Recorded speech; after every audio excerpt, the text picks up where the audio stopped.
ছাদ থেকে পড়ে মৃত্যু হলো এক পরিচালকের। ভূতের ভবিষ্যতের পরিচালক অনিক দত্তের মৃত্যু ঘিরে ঘনাচ্ছে রহস্য। ফের দুঃসংবাদ টলিপাড়ায়। রহস্যজনকভাবে বাড়ির ছাদ থেকে পড়ে প্রয়াত অনিক দত্ত। বুধবার দুপুরে আচমকাই খবর আসে গড়িয়াহাটের বাড়ির ছাদ থেকে পড়ে গিয়ে গুরুতর আহত হয়েছেন পরিচালক।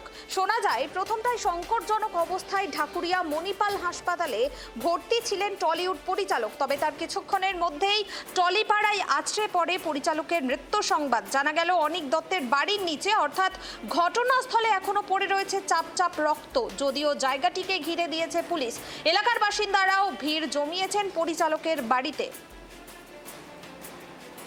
বিস্তারিত জানবো এই মুহূর্তে আমার সঙ্গে টেলিফোন লাইনে রয়েছেন আমাদের প্রতিনিধি অনুষ্কা। অনুষ্কা, পরিচালক অনিক দত্ত ঠিক কোন পরিস্থিতিতে ছাদ থেকে পড়ে যান এবং কি জানা যাচ্ছে এই বিষয়ে? হিন্দুস্তান পার্কে নিজের বাড়ির ছাদ থেকে তিনি পড়ে যান এবং চারতলা থেকে তিনি পড়ে যান। যা জানা যাচ্ছে তিনি বহু দিন ধরে ডিপ্রেশনে ছিলেন এবং সেই ডিপ্রেশনের জন্যই তিনি সুইসাইড করেছেন বলে জানা গিয়েছে। তারপর সেখান থেকে তাকে আহত অবস্থায় দ্রুত তাকে ঢাকুরিয়া আমরি হাসপাতালে নিয়ে যাওয়া হয়। সেখান থেকে জানা যায় যে তিনি মারা গিয়েছেন। তবে যতক্ষণ না বম্বে থেকে তার ঘটনাটি সুসাইড নাকি অন্য কোনো দিকও খতিয়ে দেখছে পুলিশ। তার পাশাপাশি ওই ঘটনার সময় বাড়িতে কারা কারা উপস্থিত ছিলেন, পরিবারের সদস্যদের সঙ্গে কি কথা বলেছে পুলিশ? দেখো, যতটুকু জানা যাচ্ছে তিনি ছাদে ছিলেন এবং ছাদ থেকে ঝাঁপ মারেন। এরপর বিষয় হচ্ছে যে ওনার মেয়ে বম্বেতে রয়েছে। এবার যতক্ষণ না ওনার মেয়ে বম্বে থেকে না ফিরছেন ততক্ষণ পোস্টমর্টমও হবে না। তো আপাতত এই খবরই রয়েছে এবং উনি ডিপ্রেশনে ছিলেন বহু দিন ধরে, সেটাই কারণ বলে জানা যাচ্ছে। চিকিৎসকরা কি জানাচ্ছেন? হাসপাতালে নিয়ে যাওয়ার পর তার অবস্থা কেমন ছিল, কি জানাচ্ছেন চিকিৎসকরা? হাসপাতালে নিয়ে যাওয়ার পর তিনি গুরুতর আহত ছিলেন। তারপরে খবর পাওয়া যাচ্ছে যে তিনি মারা গিয়েছেন। তবে এখনই যেহেতু সেইভাবে এখনো যারা চিকিৎসকরা রয়েছেন এখনো কি কারণ এখনো ডিটেলসে কিছু জানা যায়নি। এই মুহূর্তে ওই এলাকা কি ঘিরে রেখেছে পুলিশ? ফরেনসিক টিম কি পৌঁছেছে ঘটনাস্থলে? হ্যাঁ, ফরেনসিক টিম পৌঁছে গিয়েছে এবং ওই এলাকাটা আপাতত ঘিরে রয়েছে। এখনো রক্ত লেগে রয়েছে, যার ফলে ওই এরিয়াটাতে ঢোকা যাচ্ছে না। অনুষ্ঠান টলিপাড়ার কোন রকম প্রতিক্রিয়া সামনে এসেছে?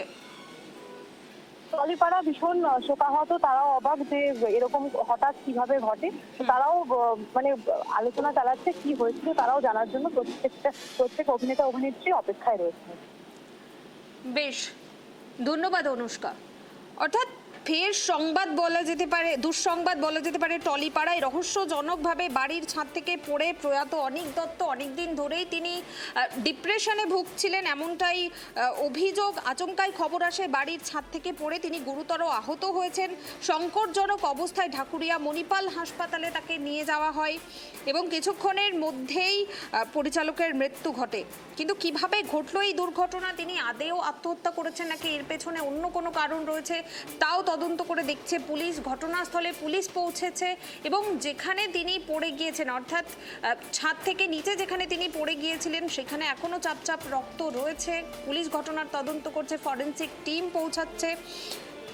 এর আগে আমরা দেখেছি অভিনেতা রাহুল অরুণোদয় বন্দ্যোপাধ্যায়ের মৃত্যু ঘিরে শোকের ছায়া নেমে এসেছিল গোটা টলিপাড়ায়। আর এবার ফের রহস্যজনকভাবে বাড়ির ছাদ থেকে পড়ে প্রয়াত পরিচালক অনিক দত্ত।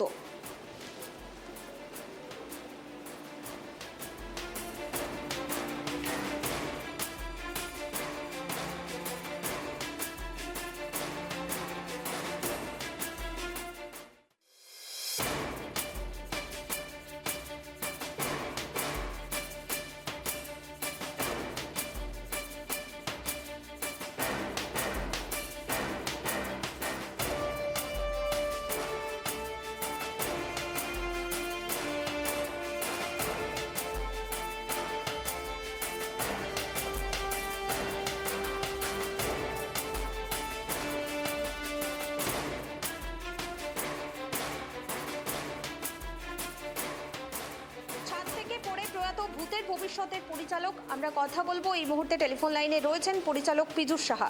পীযূষ বাবু নমস্কার, কেটিভি বাংলায় আপনাকে স্বাগত। আপনার সঙ্গে রয়েছি আমি কুনামি। পরিচালক অনিক দত্ত তিনি ছাদ থেকে পড়ে গিয়ে প্রয়াত হয়েছেন, কি বলবেন এই ঘটনায়? আমরা হঠাৎ খবরটা পেলাম দুপুরবেলায়, আমি তো শুনে একদম আমরা ভাবতেই পারছি না কোথা থেকে কি হয়ে গেল। এটা খুবই স্যাড নিউজ, মানে একটা এত গুণী পরিচালক, মানে ওনার আরো অনেক কিছু দেবার ছিল, মানে কেন যে কিভাবে কি হলো, মানে এটা আমি ওনাদের পরিবারের সঙ্গে যোগাযোগ করার চেষ্টা করেছিলাম। ওনার যে অ্যাসিস্ট্যান্ট তার সঙ্গে কথা হলো, চিফ। পীযূষ বাবু, টলিউডের পরিচালক হিসেবে অনিক দত্তের অবদানকে আপনি কিভাবে দেখেন? উনি সিলেক্টেড ছবি করতেন, উনি তো খুব বেশি ছবি করতেন না, উনি সিলেক্টেড ছবি করতেন। আর যে কটা করেছেন মনে দাগ কেটে রয়ে যায়। মানে সত্যজিৎ রায়ের উপরে যে ছবিটা করেছিলেন ব্যাপক সাড়া ফেলেছিলেন। ভূতের ভবিষ্যৎ, এগুলো তো মাইলস্টোন মুভি আছেই।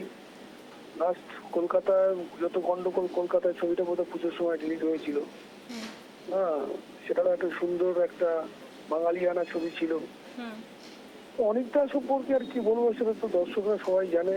গুণী পরিচালক, গুণী মানুষ, অনেকে হারালাম আমরা সবাই। টলিপাড়ার জন্য কতটা বড় ক্ষতি বলে মনে প্রচুর হচ্ছে? ক্ষতি, টলিউডের প্রচুর ক্ষতি। টলিপাড়ার জন্য এরকম একটা গুণী ডিরেক্টর হারিয়ে চলে যাওয়া, মানে আমরা ভালো ছবি থেকে বঞ্চিত হলাম। আর অনেক কিছু দেবার ছিল ওনার।